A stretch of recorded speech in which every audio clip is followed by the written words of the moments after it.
ஹalleluya, ஹalleluya, ஹalleluya. நம்முடைய பிதாவாகிய யாவே தேவனாலும் அவருடைய குமாரனும் நம்ம அன்பு ஆண்டவர் ரட்சகருமாகிய யாஷோவா மேசியானாலும் கிருபையும் சமாதானமும் அன்பும் சத்தியத்தோடு கூடிய அன்பும் நம் அனைவருக்கும் உண்டாவதாக. ஆமென். இந்த நாளிலே நாம் லேவியராகமம் 10 அதிகாரம் 1-11 வரை வாசிப்போம். லேவியராகமம் 10 அதிகாரம் 1-11 வசனங்கள், முதல் 11 வசனங்கள்.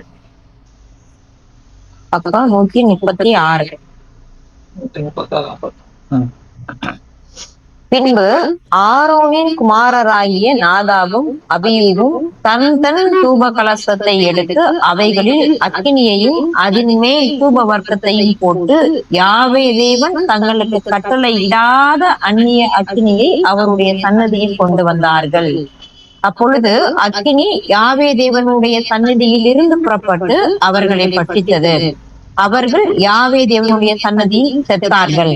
அப்பொழுது மோசே ஆரோனை நோக்கி, என்னிடத்தில் சேருகிறவர்களால் நான் பரிசுத்தம் பண்ணப்பட்டு சகல ஜனங்களுக்கு முன்பாக நான் மகிமைப்படுவேன் என்று யாவே தேவன் சொன்னது இதுதான் என்றான்.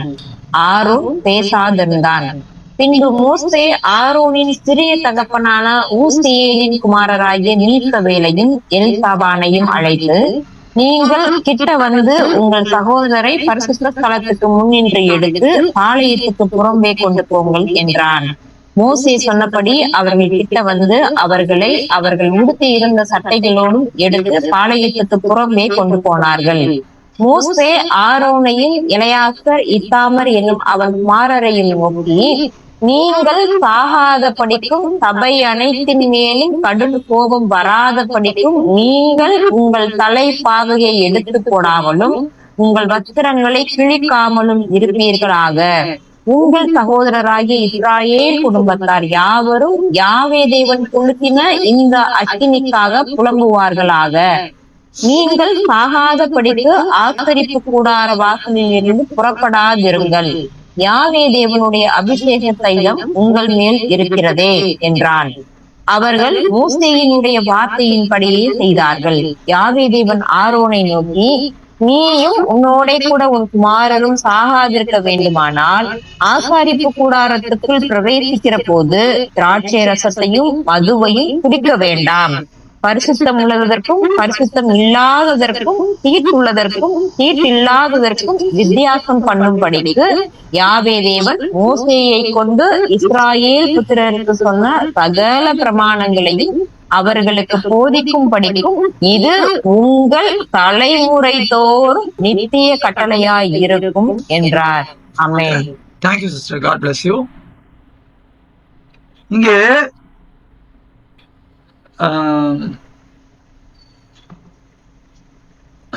நாதாபும் அபியூவும் செய்யற ஒரு காரியத்தை பார்க்கிறோம். இவங்க யாரு? ஆரோனுடைய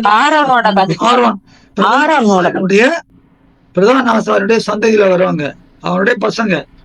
அப்போ பிரதான ஆசாரியிலிருந்து அந்த இங்கிலீஷ் மேண்டில் அப்படிம்பாங்க, அந்த சால்வை. சால்வைனா எங்க இருந்து சால்வை வந்தது? எலியாட்டு எலிசாட்டு அந்த சால்வை அப்படின்னா என்ன அர்த்தம்னா, மேண்டல் ஃபால்ஸ் அப்படின்னா அந்த காரியம் அவங்க காலத்துக்கு பிறகு அவங்களுக்கு பிறகு அவங்களுக்கு அடுத்து அவங்க வாரிசுன்னு சொல்லலாம், அவங்களுக்கு அடுத்தது வருது. இவங்க காரியத்துல இருந்து இவங்களோட அந்த மேண்டல் அது வந்து வாரிசு. அப்போ ஆரோனுக்கு பிறகு இவங்க யாரு? 4 பசங்க. யார் யாரு?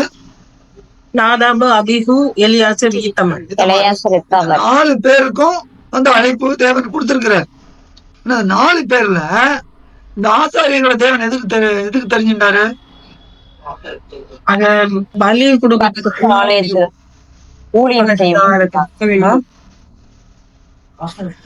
பலிகள் கொடுத்துக்கிறது, அப்புறம் இஸ்ரேலர்கள் ஆசீர்வாதத்துக்கும் இஸ்ரேலுக்கும் நடுவுல தூபம் காட்டுவதற்கும் தேவனுக்கு தூபம் காட்டுவதற்கும், அது மாத்திரம் இல்லாதபடிக்கு பிறருக்கு இஸ்ரேல் ஆசீர்வதிப்பதற்கும்.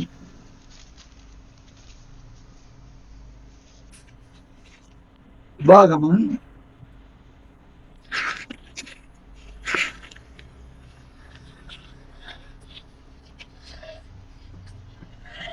10 அதிகாரம் 8வது வசனம் பாருங்க.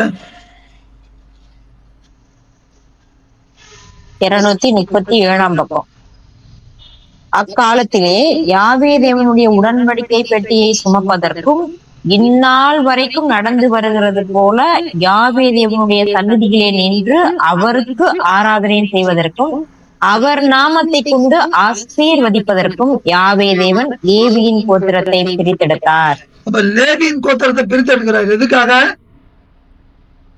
உடன்படிக்கை பெட்டியை சுமப்பதற்கும், அதுக்கப்புறம் ஆராதனை செய்யும் ஆசீர்வதிப்பதற்கும், அவர் நாமத்தை கொண்டு ஆசீர்வதிப்பதற்கும்.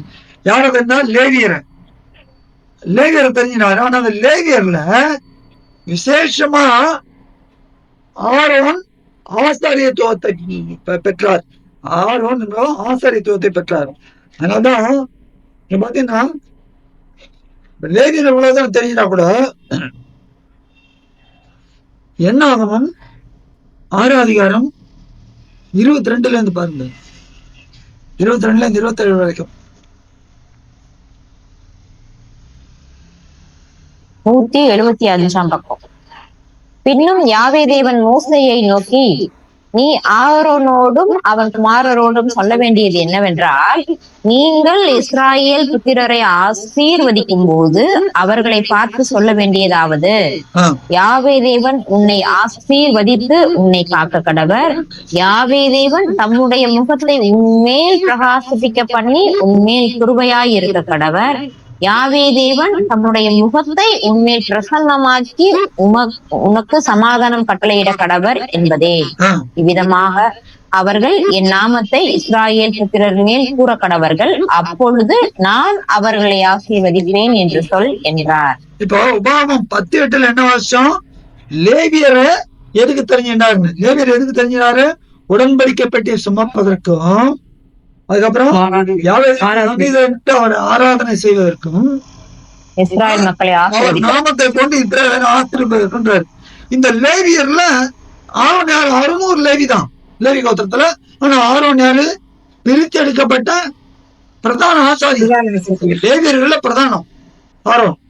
இப்ப இந்த ஆரோனுக்கு விசேஷமான சொல்றாரு, ஆசீர்வதிக்கிற காரியத்தை லேவியிலிருந்து ஆரோனுக்கு கொடுக்கிறார். ஆசீர்வாதத்தை கொண்டு வரும்படி, இஸ்ரேல் ஜனங்கள் ஆசீர்வாதத்தை கொண்டு வரும்படி.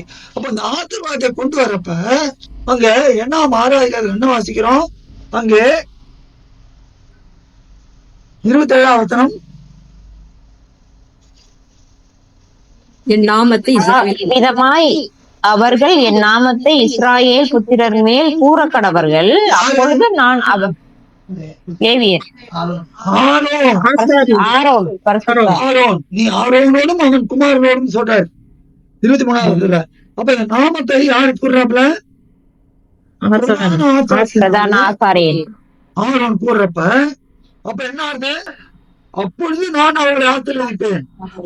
அப்ப இந்த பிரதான ஆசாரியன் அந்த யாவேதேவனுடைய நாமத்தை ஜனங்கள் மேல கூடுறப்ப என்ன வருது? தேவனுடைய ஆசீர்வாதம் வருகிறது. ஆனா இந்த அழைப்புல இவர்கள் நின்றார்களோ? இல்ல. அழைப்புல இவங்க நில போயிட்டாங்க. அதனாலதான் இவங்களை தேவனுடைய ஜனங்களை ஆசீர்வாதம் பண்ணி தேவன் என்ன பண்றாரு? குமாரன் இந்த உலகத்துல அனுப்புகிறார். குமாரன் வந்து என்ன செய்யறாரு? யோவான் 17ஆம் அதிகாரம் 6வது வசனம் பாருங்க. யோவான் 17:6.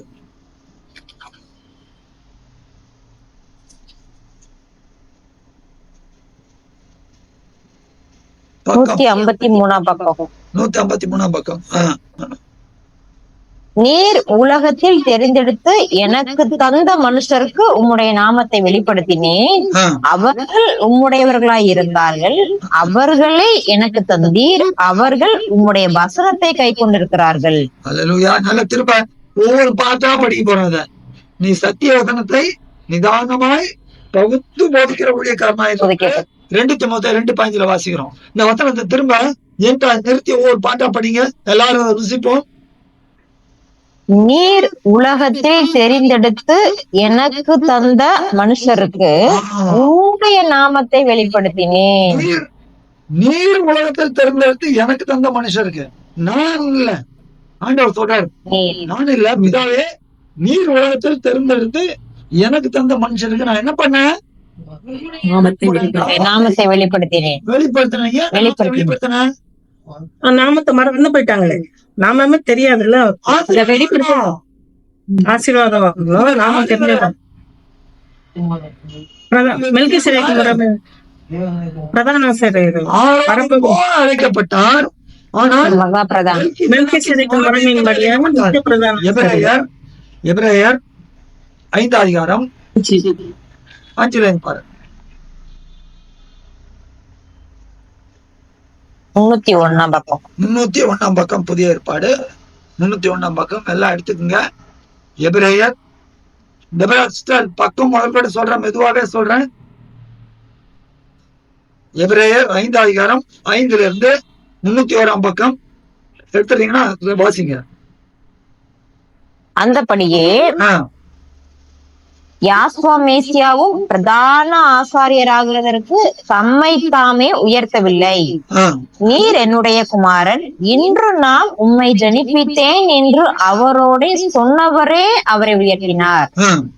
அப்படியே வேறொரு இடத்திலும் நீர் மெல்கிசேதேக்கின் முறைமையின்படி என்றென்றைக்கும் ஆசாரியராய் இருக்கிறீர் என்று சொல்லியிருக்கிறார். அவர் மாம்சத்தில் ஆசாரியராய் இருக்கிறீர். பாருங்க, மேலும் ஆரோனை போல தேவனால் அழைக்கப்பட்டாலொழிய ஒருவனும் இந்த கனமான ஊழியத்திற்கு தானாய் ஏற்படுகிறதில்லை. அது சொல்லிட்டுதான் அந்தப்படியே மேசியாவும் பிரதான ஆசாரியருக்கு தம்மை தாமே உயர்த்தவில்லை அப்படின்னு. அந்தப்படியே என்ன? ஆரோனை போல அழைக்கப்பட்டார் ஆண்டவர். ஆனால் எப்படி அழைக்கப்பட்டாரு? மெல்கிசேதேக்கு முறைமையுடன் அழைக்கப்பட்டார். இப்ப ஆரோனை போல அழைக்கப்பட்டார். எப்படி ஆரோனை போல அழைக்கப்பட்டார்? எப்படி? ஆசீர்வதிப்பதற்கு அழைக்கப்பட்டார் இல்லையா? ஆனால் அங்கே ஆரோன் என்ன பண்றாப்புல? ஆரோன் கொஞ்சம் செத்து போயிட்டார். ஆனால் இங்க மெல்கிசேதேக்கு எப்படி இருக்கிறாரு? என்றைக்கும் என்ன? அப்ப மெல்கிசேதேக்கின் முறைமையின்படி, or the order of Melchizedek. The calling is like that of Aaron, but the order is of that of Melchizedek. அழைப்பு ஆரோனை போன அழைப்பு. எதற்காக அழைப்பு? ஆசீர்வாதத்திற்கு. ஆனால் அது எப்படிப்பட்ட அழைப்பு? மெல்கிசேதேக்கு என்றால் ஆரோனை போல் அழைக்கப்பட்டால் ஆரோன் ஆசீர்வாதம் கூறினாரு, ஆனா அவரே செத்து போயிட்டார். அப்ப அந்த ஆசீர்வாதம் எப்படிப்பட்ட ஆசீர்வாதம்? அது நிரந்தரமான ஆசீர்வாதம் கிடையாது.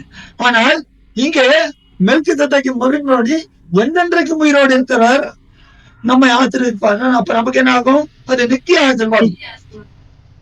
அப்போ ஆரோன் ஒழிந்து போகிற மகிமையுடைய ஊழியத்தை செய்த ஆரோனே அந்த நாமத்தை ரொம்ப ஆசீர்வாதங்க.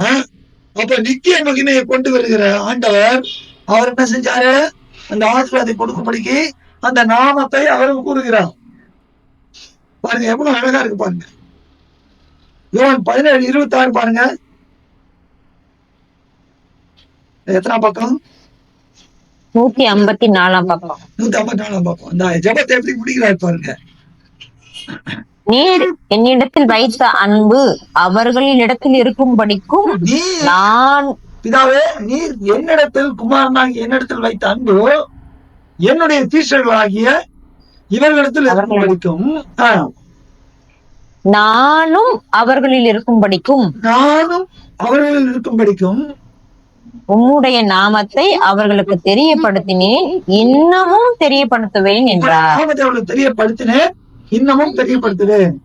இப்ப அந்த ஆரோன் அந்த ஆசீர்வாதம் அந்த நாமத்தை கூறுறதுனால தேவனுடைய ஆசீர்வாதம் வருது. ஆனால் ஆரோன் எப்படிப்பட்டவர்? கூறுறவர, இந்த நாமத்தை கூறினவர செத்து போயிட்டோம். ஆனா இங்க இந்த நாமத்தை கூறினவர் என்ன சொல்றாரு? நீர் என்னிடத்தில் வைத்த அன்பு என்னுடைய சீஷர்களாகிய இடத்துல இருக்கும் படிக்கும் அப்படின்னா, பிதாவே நீ இடத்துல என்ன எப்படி அன்பு வைத்தாரு எப்படி தெரியும்? உயிர் தெழுத மரணத்துல இருந்து எழுத்தாரு. அவர் வலிவை காணவில்லை. அப்ப பிதாவே நீர் இடத்துல அன்பு வைத்தேன் எப்படி தெரியும்? முதல்ல ஞானசானம் எடுக்கிறப்ப நான் இவர் என்னுடைய அன்பான குமாரன், இவர் பிரியமா இருக்கிறேன்னு சொன்னாரு இல்லைங்களா? ஆனா அது எப்ப ஊர்ஜிதப்படுத்துறாரு? எல்லாம் சொல்றாங்க என்னன்னா அது அன்பு, கருத்துல பார்த்தா கை விட்டார. நம்ம வாழ்க்கையில கூட சில பிரச்சனை நம்மளை போட்டு நொறுக்கும், அப்படியே ரொம்ப கஷ்டமா இருக்கும். அப்போ என்ன நினைப்போம் நம்ம சமயத்துல ஆடி போயிடுறோம். இல்ல கூடவே கூடாது. ஏன்? அது விட கடந்து போன நாயகன் நம்மோடு இருக்கிறார். பிரச்சனையின் நாயகன். நம்ம எந்த சூழ்நிலை சோர்ந்து போகக்கூடாது.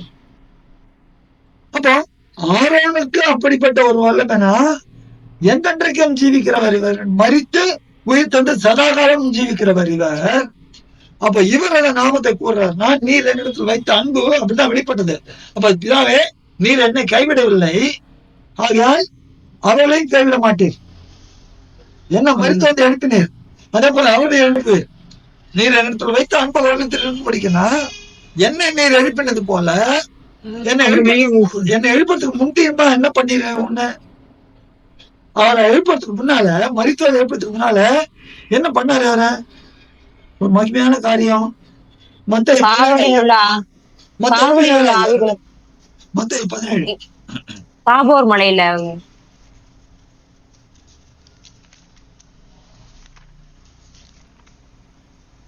என்ன கேள்வி பிரதர்?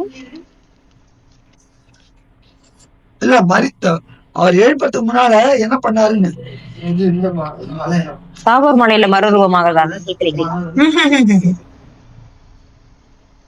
மத்தேயு 17 எடுங்க, எடுத்து 1ல இருந்து வாசிங்க. பக்கம் சொல்லுங்க. 26ஆம் பக்கம். 26ஆம் பக்கம் வாசிங்க.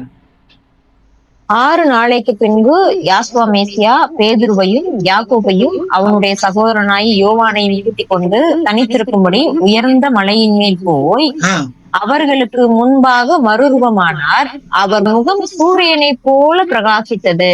அவர் முகம் சூரியனை போல பிரகாசித்தது. இது எப்படி இருக்குன்னா, வெளிப்படுத்தல வாசிக்கிறோம். நம்ம பாட்டு கூட பாடுங்க. எப்படி? முகம் சூரியன் போல் பிரகாச என்னது? முகம் சூரியன்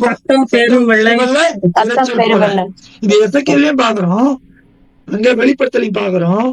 இப்போ இங்க இந்த மழு மலையில என்ன சம்பவிக்கிறது? அவர் ரூபமாகும் போது எப்படி இருக்குது? சூரியனை போல முக பிரகாசம். இந்த பிரகாசத்தை எங்க காமிக்கிறாரு யோவானுக்கு? வெளிப்படுத்தல் 1ஆம் அதிகாரத்துல. அது எப்போது? வெளிப்படுத்தல் 1ஆம் அதிகாரம் காமி பேருங்க எல்லாரும். வெளிப்படுத்தல் 1ஆம் அதிகாரம் 12ல இருந்து பாருங்க.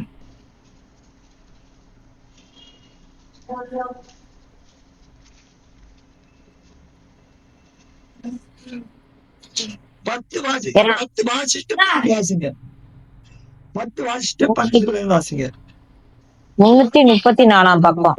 334ஆம் பக்கம். இது யாவேதேவனுடைய நாள்ல ஆண்டவருடைய நாளில் அப்பது யாவேதேவனுடைய நாள், ஓய்வு நாள். யாவேதேவனுடைய நாளில் ஆவிக்குள்ளானே. அப்பொழுது எனக்கு பின்னாலே எக்கால சத்தம் போன்ற பெரிதான ஒரு சத்தத்தை கேட்டேன்.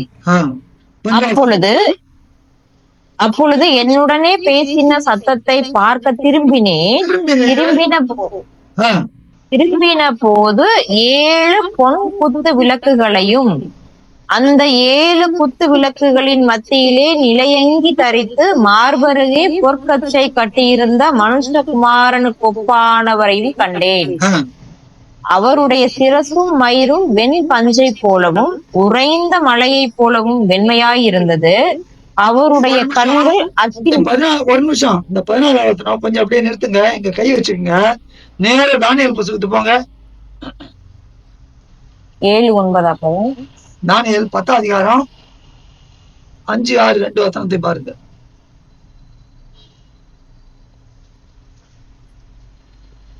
ஆயிரத்தி 45ஆம் பக்கம். பார்த்துட்டு திரும்ப இங்க வெளிப்படுத்தலுக்கு வந்துருங்க. என் கண்களை ஏறெடுக்கையில் சணல் வஸ்திரம் தரித்து தமது அறையில் ஊபாசின் தங்க கச்சையை கட்டி கொண்டிருக்கிற ஒரு புருஷனை கண்டேன். அது வாதிக்கிறப்ப எவ்வளவு சந்தோஷமா இருப்பாரு. ஒரு புருஷனை கண்டேன். அவருடைய சரீரம் படிக பச்சையை போலவும் அவருடைய முகம் மின்னலின் பிரகாசத்தை போலவும் அவருடைய கண்கள் எரிகிற தீபங்களை போலவும் அவருடைய புயங்களும் அவருடைய கால்களும் துளக்கப்பட்ட வெண்கல நிறத்தை போலவும் அவருடைய வார்த்தைகளின் சத்தம் ஜனக்கூட்டத்தின் ஆரவாரத்தை போலவும் இருந்தது. இது யாரு? யோசுவா. ஆண்டவராகிய யோசுவா மெசியா.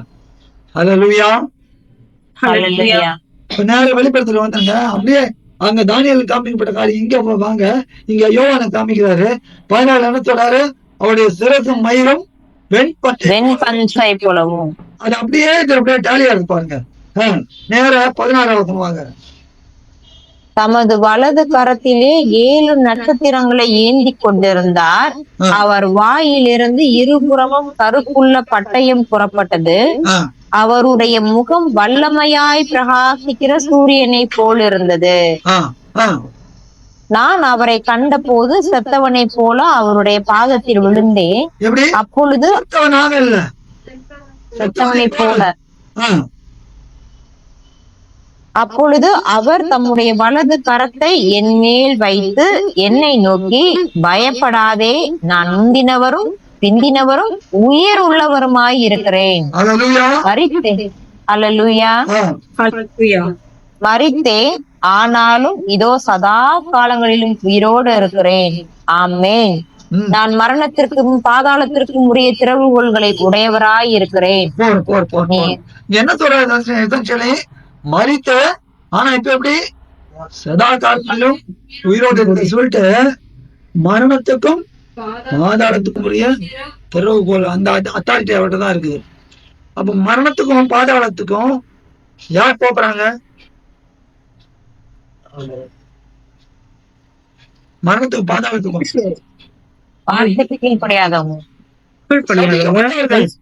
மத்தேயு 25 அதிகாரம் 41 பாருங்க. பக்கம் சொல்லுங்க, எடுத்தாங்க. மத்தேயு 25 41 40 பக்கம்.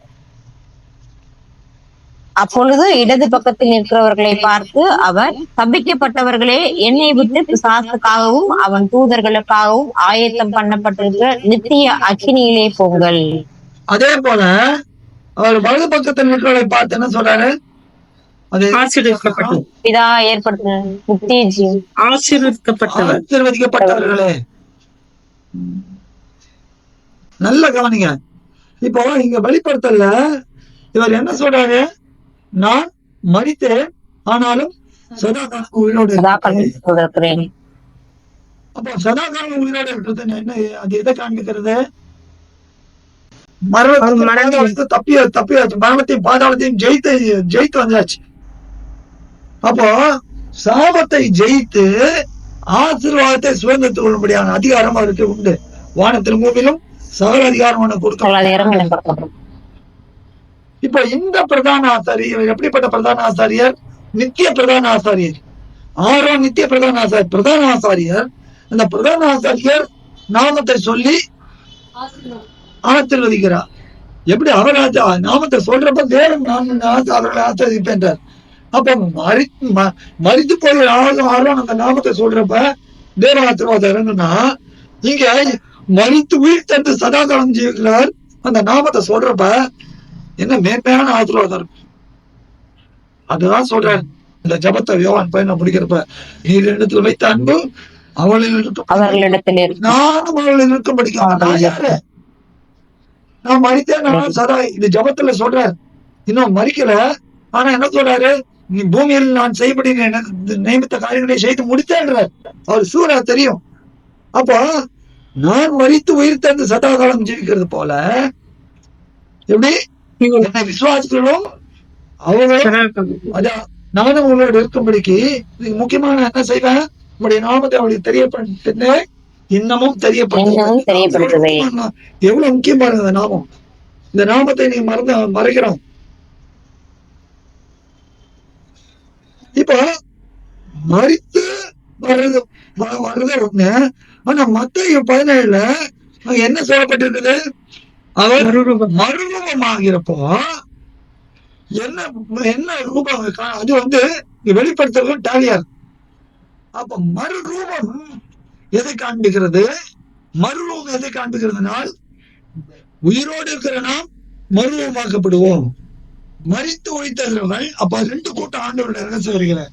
ஒன்று, முதலாவது மேசியாவுக்குள் மரித்தவர்கள் உயிர் தெரிந்திருப்பார்கள். பின்பு உயிரோடு இருக்கிற நாமும் மறுரூபமாக்கப்படுவோம். இதத்தான் இந்த மத்தேயு 17 லூக்கா 10 எடுத்தீங்கன்னா, லூக்கா 10 பாருங்க, லூக்கா 9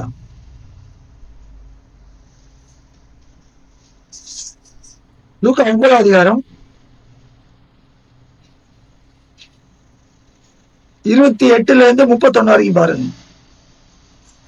பக்கம் 94 பக்கம் வாசிக்கிறேன். இந்த வார்த்தைகளை அவர் சொல்லி ஏறக்குறைய 8 நாள் ஆன பின்பு அவர் பேதுருவையும் யோவானையும் யாக்கோபையும் கூட்டிக் கொண்டு ஜெபம் பண்ணுகிறதற்கு ஒரு மலையின் மேல் ஏறினார்.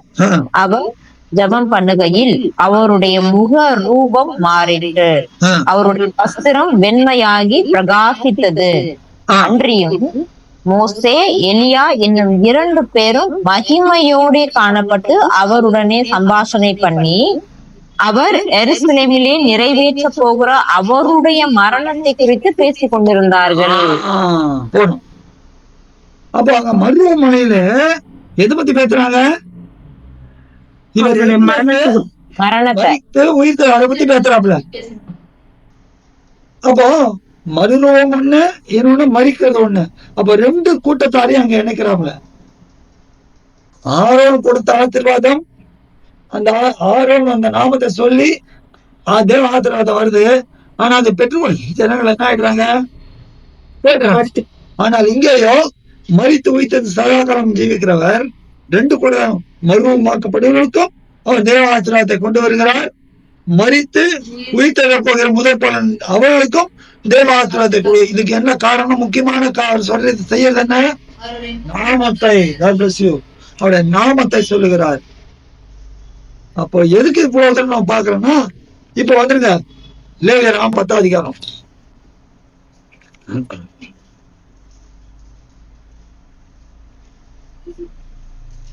இப்பதான் செய்திக்காக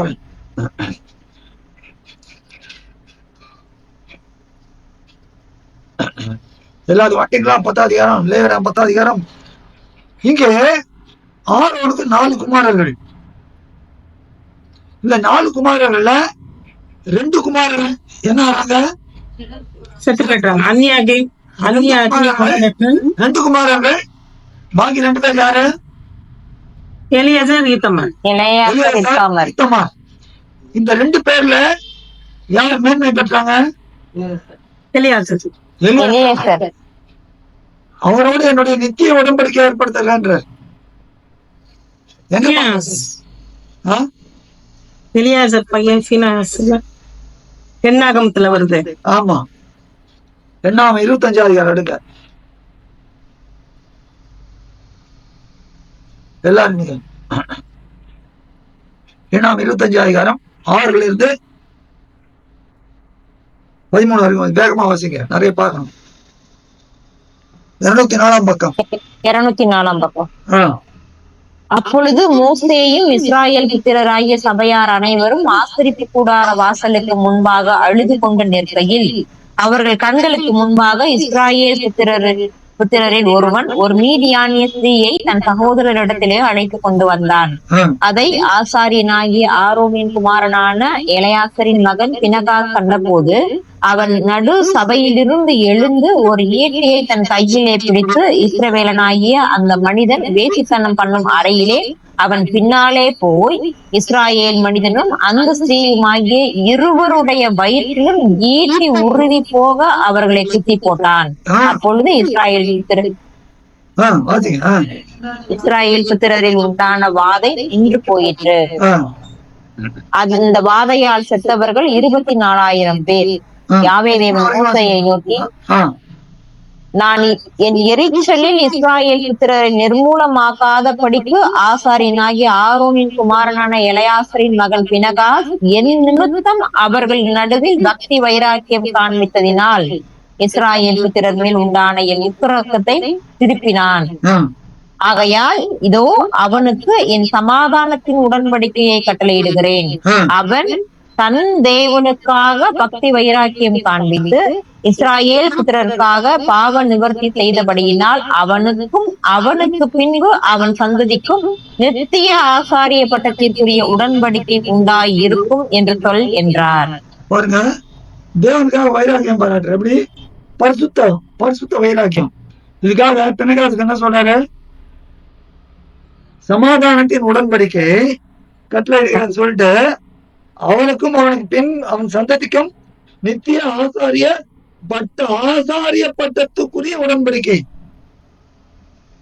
ஆசாரிய பட்டத்துக்குரிய உடன்படிக்கை.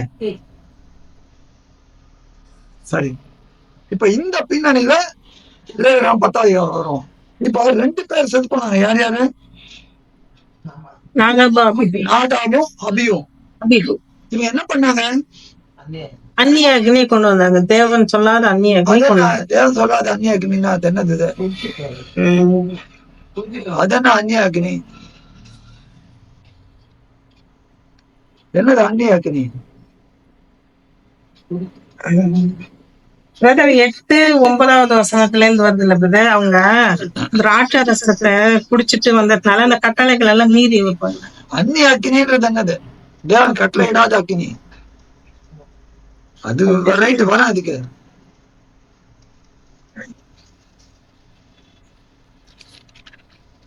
நல்ல இப்போ 9வது அதிகாரம் முதல்ல பாருங்க.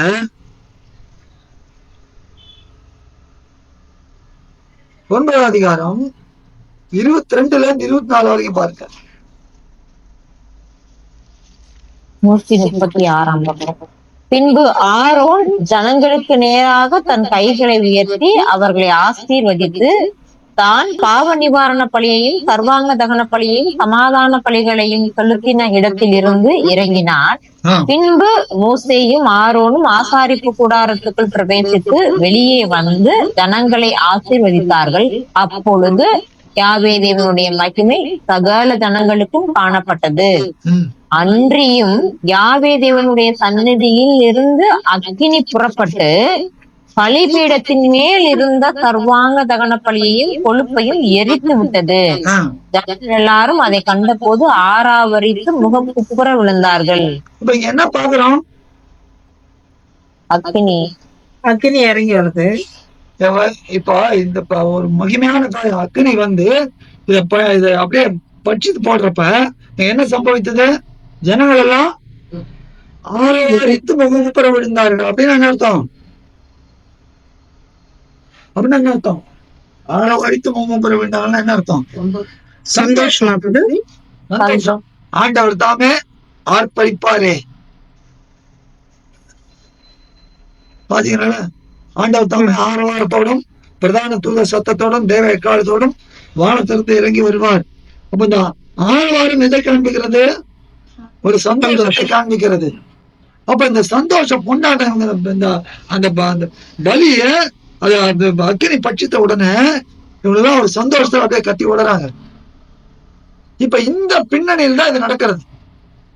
இந்த பின்னணியில் தான் இது நடக்கிறது. அதனாலதான் இங்க எழுதியிருக்கிறது பின்பு ஆரோனின் குமாரன். அப்ப இது முடிந்த உடனே அப்போ நாதாபும் அபியும் என்ன பண்றாங்க?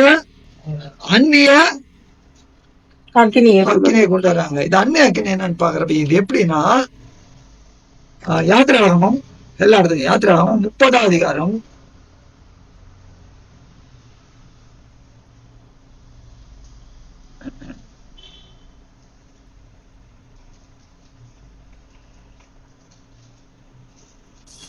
எல்லா இடத்துக்கும் 6ல இருந்து 9 வரைக்கும் பாருங்க. 109ஆம் பக்கம். சாட்சி பெட்டிக்கு முன் இருக்கும் திரைச்சீலைக்கும் நான் உன்னை சந்திக்கும் இடமாகிய சாட்சி சந்நிதியின் மேல் உள்ள கிருபாசனத்துக்கு முன்பாக அதை வைக்க கடவாய். ஆரோன் காலைதோறும் அதன் மேல் சுகந்த தூபம் காட்ட வேண்டும். மாலையில் விளக்கேற்றும் போதும் அதன் மேல் தூபம் காட்ட கடவன். விளக்குகளை விளக்கும் போதும் அதன் மேல் தூபம் காட்ட வேண்டும். உங்கள் தலைமுறை தோறும் யாவே தேவனுடைய சன்னதியில் காட்ட வேண்டிய நித்திய தூபம் இதுவே. அதன் மேல் அந்நிய தூபத்தை ஆகிலும் தகன பலியை ஆகிலும் போதன பலியை ஆகிலும் படைக்க வேண்டாம். அதன் மேல் பான பலியை ஊற்றவும் வேண்டாம். சரி, இங்க அப்படியே கை வச்சுங்க. யாத்ரா 30 கை வச்சுங்க. லேவியராம் 16 போங்க. எல்லாம் லேவியராமம் 16 அதிகாரம் 12 இருந்து வாசிங்க. 16:12 தானே brother? 16th chapter, book of Leviticus, chapter 16, verses 12 onwards. 147 பக்கம். யாவே தேவனுடைய சன்னதியில் இருக்கும் பலிபீடத்தின் மேல் உள்ள நெருப்பு தணலினால் தூப கலசத்தை நிரப்பி பொடியாக்கப்பட்ட சுகந்த தூப வர்க்கத்திலே தன் கைப்பிடிகள் நிறைய எடுத்து திரைக்கு உட்புறமாக கொண்டு வந்து தான் சாகாதபடிக்கு தூப மேகமானது சாட்சி பெட்டியின் மேல் இருக்கும் கிருபாசனத்தை மூடத்தக்கதாக யாவே தேவனுடைய சன்னதியில் அக்கினியின் மேல் தூப வர்க்கத்தை போட கடவன். இப்ப தமிழ்ல கொஞ்சம் இதா இருக்கு, இங்கிலீஷ்ல வாசிங்க.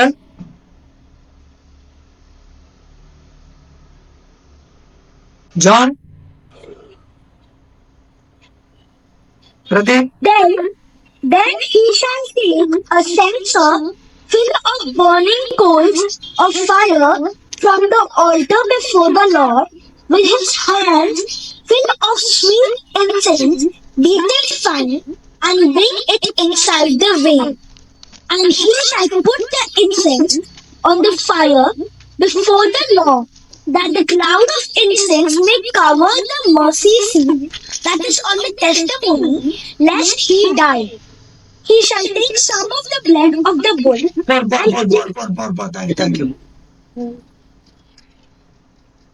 அதாவது இந்த 13ஆம் வசனத்துல தான் சாகாதபடிக்கின்னு இருக்க, இந்த சாகாதபடிக்கின்றத 12வது ஆரம்பத்திலே வரணும்.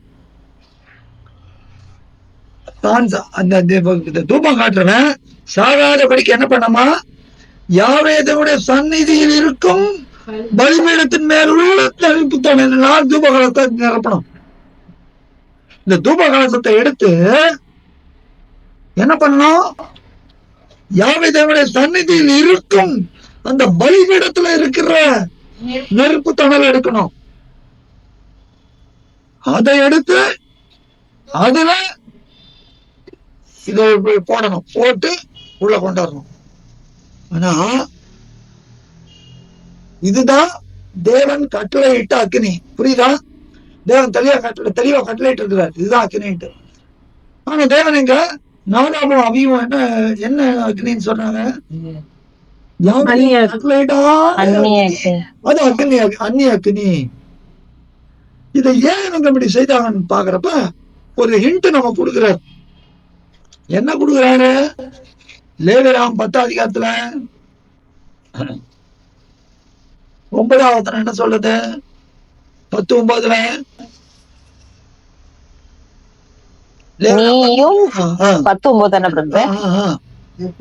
நீயும் உன்னோட கூட உன் குமாரரும் சாகாதிருக்க வேண்டுமானால் ஆசாரிப்பு கூடாரத்துக்குள் பிரவேசிக்கிற போது திராட்சை ரசத்தையும் மதுவையும் குடிக்க வேண்டாம். சரி, இப்ப நான் ஏற்கனவே யாத்ரா 30 கை வச்சுக்க எடுக்காதீங்கன்னு.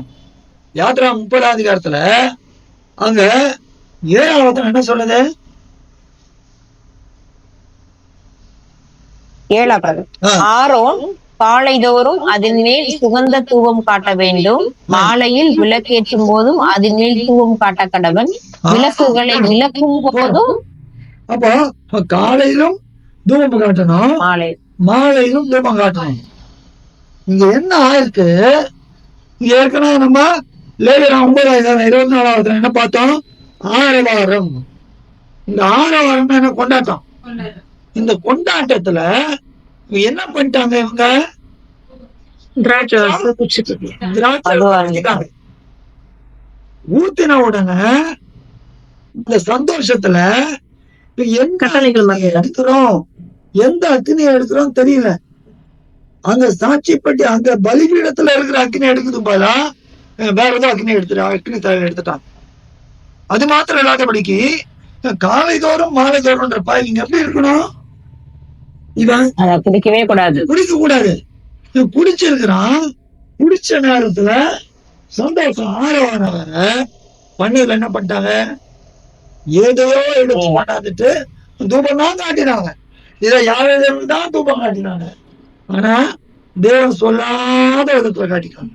அப்ப தேவன் நமக்கு என்ன சொல்றாரோ அதான் செய்யணும். கண்மலையை பார்த்து பேசுனா பேசணும், கண்மலையை பார்த்து அடினா அடிக்கணும், பேசணும். தேவனுடைய கட்டளைகளை நாம் கூர்த்து கவனிக்க வேண்டும். அதான் யாத்திராம் 19:5 சொல்றாரு. யாத்திராம் 19:5 பாருங்க. என் நாமத்துல 19:5 யாத்திராம் 19:5. இப்பொழுது நீங்கள் என் வார்த்தை உள்ள பக்கம் 93 பக்கம். எப்பவுமே முதல்ல பக்கத்தை சொல்லுங்க தயவு செய்து. இப்பொழுது நீங்கள் என் வார்த்தை உள்ளபடி கேட்டு என் வார்த்தை உள்ளபடி கேட்டு என் உடன்படிக்கையை கை கொள்வீர்களானால் சகல ஜனங்களிலும் நீங்களே எனக்கு சொந்த சம்பத்தாய் இருப்பீர்கள். பூமி எல்லாம் என்னுடையது. அதுக்கப்புறம் நீங்கள் எனக்கு ஆசாரிய ராஜ்யமும் பரிசுத்த ஜாதியுமாய் இருப்பீர்கள் என்று இஸ்ராயேலரோட எப்படி என் வாழ்க்கை உள்ளபடி கேட்டு நான் என்ன கேட்டு இப்படிதான் இஷ்டப்படி இல்ல. இங்க நாகாபு அவியும் என்ன பண்ணிட்டாங்க? தூப காட்டுறோம் தான். யாரு ஆர்வம் சந்தையில வந்தவன் தான் தூப காட்டுறோம் தான் இல்லைங்கிற. ஆனால் தேவன் சொல்லுகிறபடி தேவன் கட்டளை இடுவார். அப்ப கட்டளை இடாத ஒரு அக்னி. அதுக்கு காரணம் என்ன? திராட்சரசம். திராட்சரசம் குடிச்சதுனால மதிமயங்கி போய் என்ன பண்ணிட்டாங்க? காலையில மாலையில எப்படி அந்த தூபம் காட்டும் அந்த நினைப்பு இல்லை அவங்களுக்கு. அந்த நினைப்பு இருந்ததுன்னா அவங்க திராட்சரத்துக்கு போயிருக்க மாட்டாங்க. அப்ப திராட்சரத்துக்கு போகாம இருந்தாங்கன்னா ஆரவாரம் இவங்களை மேற்கொண்டு இருக்காது. இவங்க இந்த உள்ள திராட்சை உள்ள போனதுனால அது போயே கரடா பண்ணும். அதோட இந்த ஆரவாரமும் சேர்ந்ததுனால என்ன பண்ணிட்டாங்க? அந்நிய அக்னி கொண்டாந்துட்டு அவங்க செத்து போயிட்டாங்க. அது எப்படிப்பட்ட அக்னி பாருங்க. இப்ப 10 வாங்க. அந்த அக்னி வந்த உடனே இவங்களை என்ன பண்ணிட்டு இருக்கோம்? பட்சித்து போட்டிருக்கோம். பட்சித்து தான் 4 பாருங்க. 4:5 10:4:5 லேவியராகமம் 10:4:5. பின்பு மோசே ஆரோனின் சிறிய தகப்பனான ஊசியலின் குமாரராகிய மீசவேலையும் எலிசாபானையும் அழைத்து, நீங்கள் கிட்ட வந்து உங்கள் சகோதரரை பரிசுத்த ஸ்தலத்துக்கு முன்னின்று எடுத்து பாளையத்துக்கு புறம்பே கொண்டு போங்கள் என்றான். பட்சிக்கப்படல, வெந்து போயிருக்கணும். அது போயிருந்ததுன்னா எடுத்து போட முடியாது. மோசே சொன்னபடி அவர்கள் கிட்ட வந்து அவர்கள் உடுத்தி இருந்த சட்டைகளோடு எடுத்து பாளையத்துக்கு புறம்பே கொண்டு போனார்கள். அப்போ அக்னி வந்து பட்சத்துல சட்டையில என்ன இருந்திருக்கும்?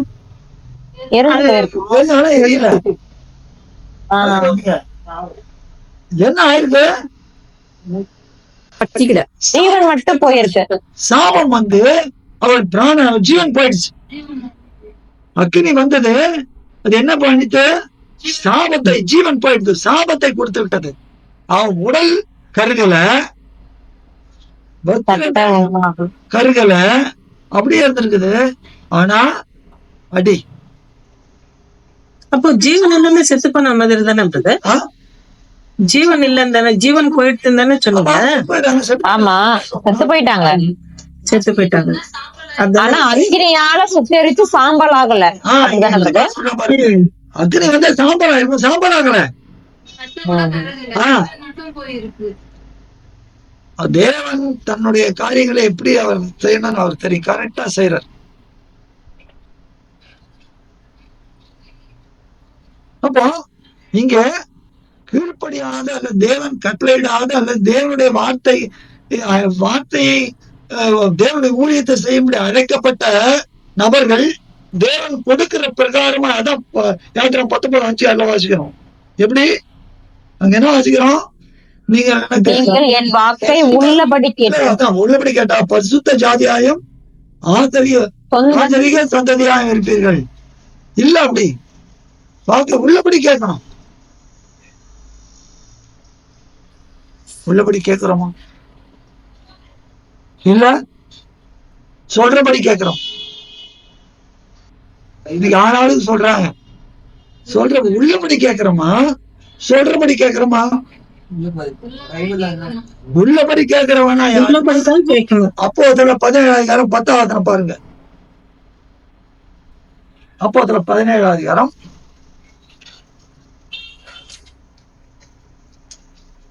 9 பாருங்க. பக்கம் சொல்லுங்க, எடுத்தவங்க முதல்ல எடுத்தவங்க. 188 பக்கம். 188. அப்போ அதுல 17 9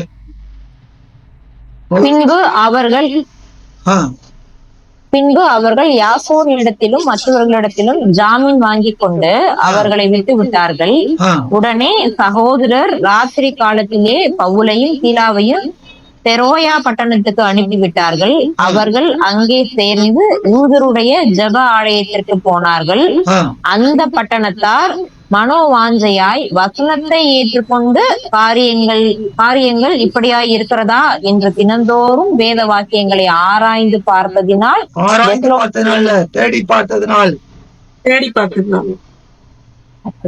வேத வாக்கியங்களை தேடி பார்த்ததினால் தெசலோனிக்கேயில் உள்ளவர்களை பார்க்கிலும் நற்குணசாலிகளாய் இருந்தார்கள்.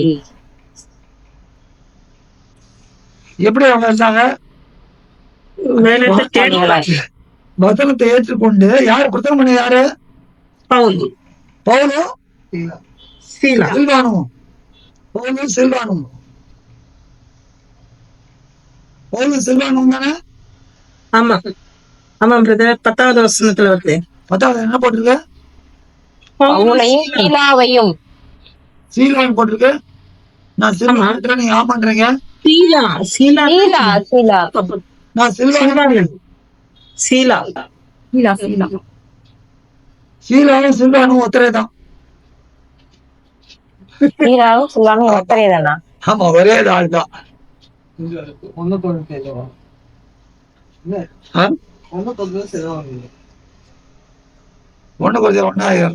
2 வரும். இல்ல 2 குறைஞ்ச 1 என்னாலும் சில்வானாலும் தீமோத்தேனாலும். ஆமா, அப்ப நீங்க 2 பேரும் ஒண்ணுன்றீங்களா? சீலாவும் சில்வானா? ஆமா, 2 பேரும் ஒருத்தர் தான். எப்படி சொல்றீங்க? இப்போ வரேன். இப்போ என்ன பண்றாங்க? பவுல் பிரசங்கம் பண்றப்ப மனோவாஞ்சியா வசனத்தை கேட்டு, ஆனால் அனுதினமும் வேத வாக்கியங்களை தேடி பாக்குறாங்க. அப்போ அவர் நற்குணசாலிகள்னு வேதம் அவனுக்கு சாட்சி கொடுக்கிறது. அப்போ நம்ம வாக்கை சொல்றபடி உள்ளபடி கேட்கணுமா சொல்றபடி கேட்கணுமா? உள்ளபடி. சொல்றபடி சொன்னாலும் சொல்றவங்க சொல்லுவாங்க. பொதுவா சொல்றவங்க சொன்னா உனக்கு எங்கடா புத்தி போச்சுப்பாங்க. நம்ம தப்பு பண்ணனா ஆண்டவர் காதை பிடிச்சி திருகுவார். ஏண்டா சொல்றவங்க சொன்னா உனக்கு எங்க, உன்னை பரிசாவியை கொடுத்தானே, பரிசுத்த வேதாமத்தை கொடுத்தேன், பரிசுத்தாவியை கொடுத்தேன், போக்கு சொல்ல இடமில்லை. அப்போ உள்ளபடி கேட்டு அப்படின்னா என்ன பண்ணணும்? அதுக்கு வேதத்தை தேடி வாசிக்கணும். வேற வழிகளுக்கே கிடையாது. நாம் ஆசீர்வாதத்தை பெற்றுக்கொள்ள வேண்டும் என்றால் வேதத்தின் மேல் நாம் வைராகியம் வேண்டும். அப்போ வார்த்தை உள்ளபடி கேட்கணும். ஆனா இவங்க என்ன பண்ணிட்டாங்க? நாதாபும் அபியும் ஆசாரியர்களா, பிரதான ஆசாரியர்களா இருக்கிறாங்க. அவருடைய குமாரர் இருந்தார். ஆனால் அவங்க என்ன பண்ணிட்டாங்க? வாக்கு உள்ளபடி கேட்கல, உள்ளத்துல வைக்கல. அதனால அக்னியை கொண்டாந்துட்டு அவன சாபத்துக்குள்ளானார்கள். ஆனால் அதே ஆரோனுக்கு இருந்த பினகாஸ் எப்படிப்பட்டவர்? தேவனுக்கு ஏற்ற வைராகியம் கொண்டவராக இருந்தனால என்ன பண்றாரு தேவன்? கொடுக்கிறாரு. ஆனா பினகாசுக்கு அந்த சந்தையில வந்து என்ன கொடுக்குறாரு? அதுதான் கொடுக்குறாரு. ஆனா ஆரோனை போலவும் மெல்கிசேதேக்கு முறைமையின்படி அழைக்கப்பட்ட ஆண்டவர் மூலமாய் என்னென்ன கொடுக்குறாரு? ஆண்டவர் மூலமாய் தீர்க்கதரிசனத்தை கொடுக்கிறாரு, ஆசாரியத்துவத்தை கொடுக்கிறாரு, ராஜரீகத்தை கொடுக்கிறாரு. மோசேக்கு தீர்க்கதரிசனம் தான், ஆரோனுக்கு ஆசாரிய ஊழியம் தான், தாவீதுக்கு ராஜரீக ஊழியம் தான். ஆனா அந்த 3 சேர்ந்து யார் கையில இருக்குது? ஆண்டவர் கையில இருக்கு. அல்லேலூயா. அப்ப பழைய ஏற்பாட்டிலே அவர்கள் அந்த நாமத்தை சொன்னதுனால ஆசீர்வாதம் வருது, தேவ ஆசீர்வாதம். ஆனால் நமக்கு இங்கே நித்திய பிரதான ஆசாரியர் இருக்கிற ஆண்டவர் நமக்கு அந்த நாமத்தை வெளிப்படுத்தினால் நமக்கு என்ன வருது? நித்திய ஆசீர்வாதத்தை நாம் சுதந்திருக்கிறோம். தெரியுமானவர்களே, அப்ப இதுக்கு எது முக்கியமா? எது முக்கியம்? அதுக்கு வேதத்தை நோக்கி, வேதத்தை நோக்கி பார்த்து, வேதத்தை தேடி தேடி தேடி தேடி தேடி தேடி அது மேல ஒரு வைராக்கியம், பற்று, ஒரு தாகம், ஒரு ஈடுபாடோடு நம்மளை வாசிக்கும் போது தேவன் தம்முடைய மகத்துவங்களை நமக்கு வெளிப்படுத்துவார். அந்த நாமத்தை வெளிப்படுத்துவார், அவருடைய குமாரனுடைய நாமத்தை வெளிப்படுத்துவார். நமக்கு நித்திய ஆசீர்வாதம் கிடைக்கும். பூமிக்குரிய காரியங்கள்ல எபேசியர் 1:3 இப்படியா சொல்லுகிறது, நம்முடைய ஆண்டவராகிய யாஷுவா மேசியாவின் பிதாவாகிய தேவனுக்கு ஸ்தோத்திரம். அவர் மேசியாவுக்குள் உன்னதங்களிலே ஆவிக்குரிய சகல ஆசீர்வாதங்களால் நம்மை ஆசீர்வதித்திருக்கிறார். அப்ப அந்த ஆசீர்வாதம் தான் நமக்கு முக்கியம். பூமி கருத்தைகள் அல்ல, மேனாடுகளை என்னோட நேடுங்கள் அப்படிங்கிறார். அப்போ நாம் வரப்போகிற அந்த நித்திய ஆசீர்வாத சுதந்திரம் கொள்ளணும்னா நம்ம ஒரே வழி என்ன? வேதத்தை நாம் அதிகமாய் உட்கொள்ள வேண்டும். தேவார்த்த மனுஷன் அப்பத்தினாலே மாத்திரமல்ல, தேவனுடைய வார்த்தை பொறுப்படுகிற ஒவ்வொரு வார்த்தையினாலும் படைப்பான். பிரியமானவர்களே, நம் வேதத்தை நாம் தேடுவோம். இதை பாக்குறப்ப இங்க துப்புரா சொல்லியிருக்கிறார், நம்ம அந்த சத்தத்தை உள்ளபடி கேட்காம இருந்தால் நாம் தப்பி போய்விடுவோம். சத்தத்தை உள்ளபடி கேட்டு அதன்படி செய்வோம் ஆகிய நாம் நித்திய ஆசீர்வாதங்களை சுதந்திரத்துக் கொள்வோம். ஆண்டவர் தாமே நம்ம ஒருவரையும் ஆசீர்வதிப்பாராக. ஆமென்.